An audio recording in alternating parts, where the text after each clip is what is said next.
First of all, I was Minister of Health 12 years ago when we first implemented the clawback system. I'm very proud about it. I never assumed it would be temporary. I can tell you that a payback system, whatever name you can give it, it will be here as long as the sun still rises every day. So you don't have to fight something that is so true as the light of the sun. It will come.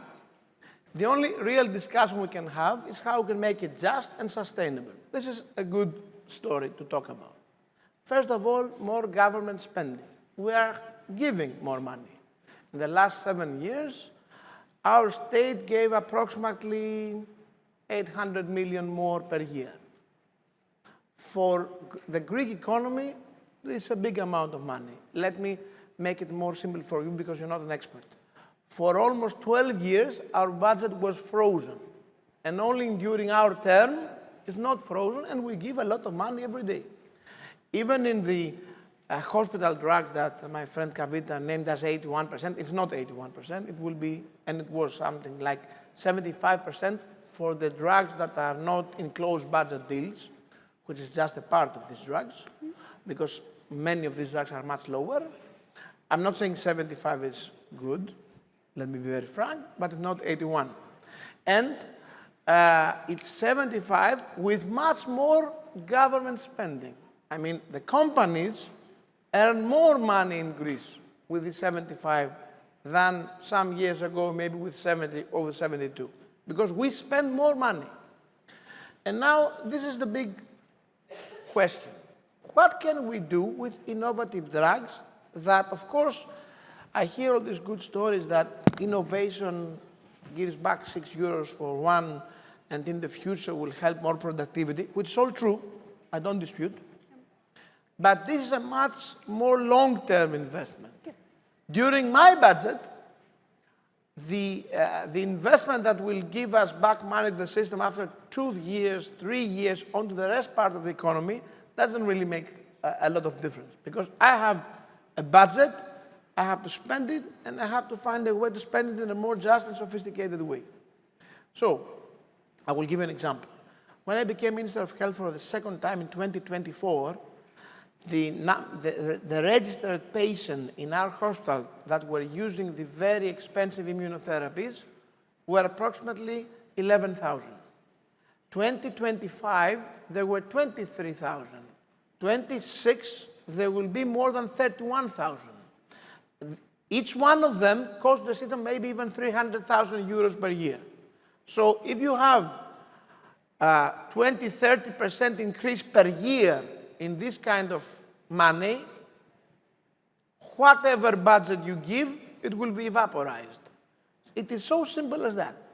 So for a state that has recently passed through a bankruptcy, just saying I will give more money is not a clever idea. The last time we did that, IMF came to save us, and it was a very terrible experience. We don't want to have it again. So what we're talking about, and with the pharmaceutical industry. First of all, we have already implemented a lot of measures to control the overprescription system. Now have a new tender for implementing AI systems into our electronic e-prescription system in order to be able to track any corruption or any overprescription or everything else. Next week, we will implement, eventually, the SPC filter that will start really block a lot of the overprescription that we have in the country, and this will save some money. This will not save us, but it will save some money. The second thing we're going to do is that we took our, until yesterday, Secretary of General, Mr. Angelis, which I want to thank him for our collaboration in the ministry all these years, and we're going to establish an HTA organization in order to start examining all the drugs in a cost-benefit basis, to see exactly each drug we pay, what really they deliver to our patient, and how this really affects our national healthcare system. This will be a very sophisticated system. We have studied a lot of other European models in order to make it work. We have our legislation until the end of July.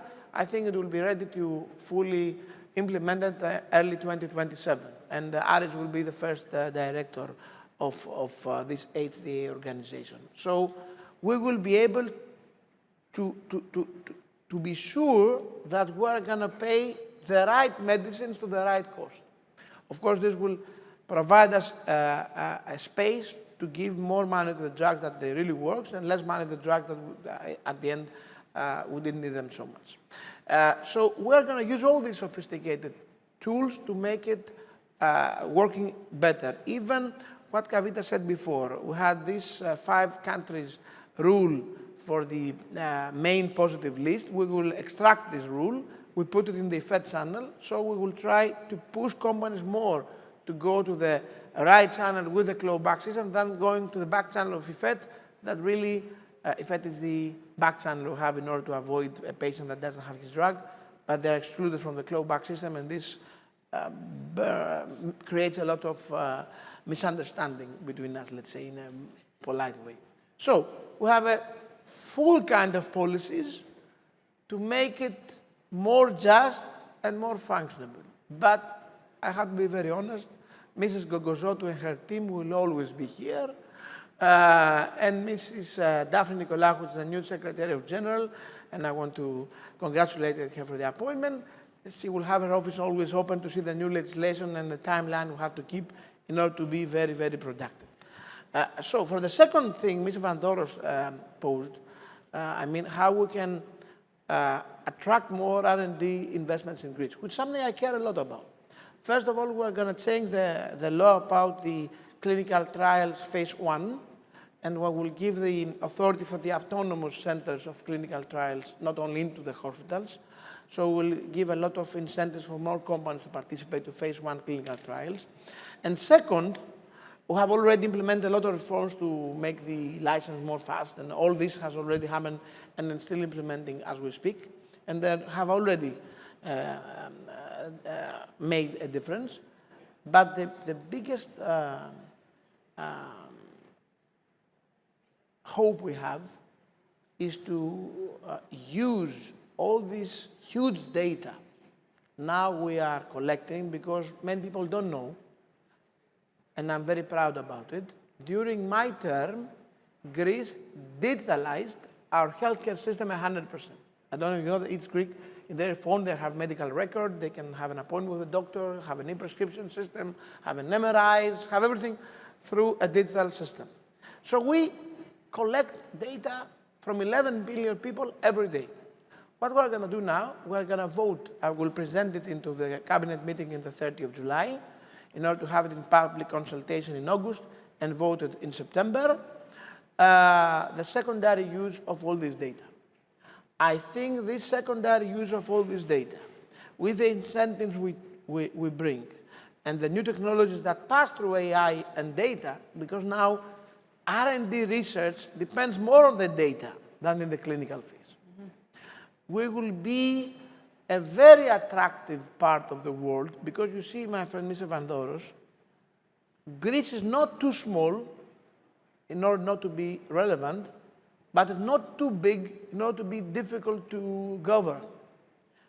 We're in a middle-sized country, 11 million people, but with a unified digital system that one person decides. In this period happens to be me, but even if it wasn't for my case, my successor also would follow this path, I'm sure. So we can provide a lot of things to the companies that will want to come and use this data for their own research reason. For them, save a lot of money and time, and for us, attract a lot of new investment.